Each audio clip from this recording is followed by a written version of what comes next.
Hello, everyone. Today we're going to take a look at Google stocks together. We'll figure out what's happening and what we should expect in the future. And as always, the most interesting part is at the end of the video. Let's get started. As always, we'll start our review with the monthly chart. As we can see, the upward trend gradually picked up speed, which led to an impulse that completed all the previous targets for the stock, and then a correction began. Let's mark the nearest levels. Usually, at times like these, it's hard to predict the asset's next move. But what we can say for sure is that, for now, everything is in the hands of the buyers who are driving this correction. Now let's switch to the daily chart. Here, we can also outline the trend channels and see that right now we're in a downward trend.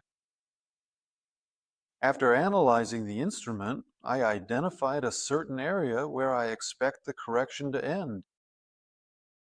But what is particularly interesting and noteworthy here is that the support and resistance levels align themselves almost perfectly with the psychologically significant round numbers.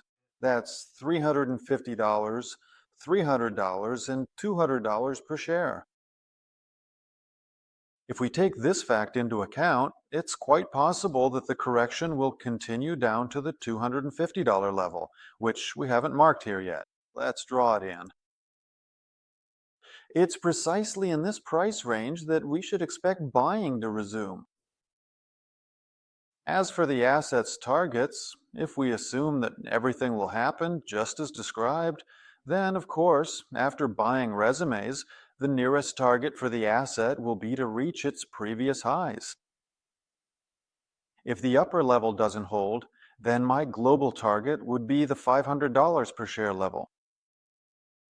But we can't ignore another possible scenario. That's when the price reaches its correction target, starts to climb, and around the $300 level, sellers might appear who will push the price down. So pay special attention to this level. Be sure to keep an eye on what's happening. So, let's sum up everything we've discussed. What should we expect? We're waiting for the correction to finish at around the $250 level. We expect buying to resume here, which should take us to around $300. We'll be watching for a reaction here. If the reaction is weak, we'll break through this level and continue growing toward $350. Or if strong sellers appear, the price could be pushed lower, either to keep it between the levels or to push it further down. We'll be watching closely. But as I mentioned earlier, I think everything's in the buyer's hands, and after the correction, we can expect the price to keep rising. That's roughly how I see things playing out. And if you think differently, as always, let me know in the comments. Don't forget to like and subscribe to the channel so you don't miss future reviews. I hope you found this helpful. And remember, we can make predictions, but the market decides.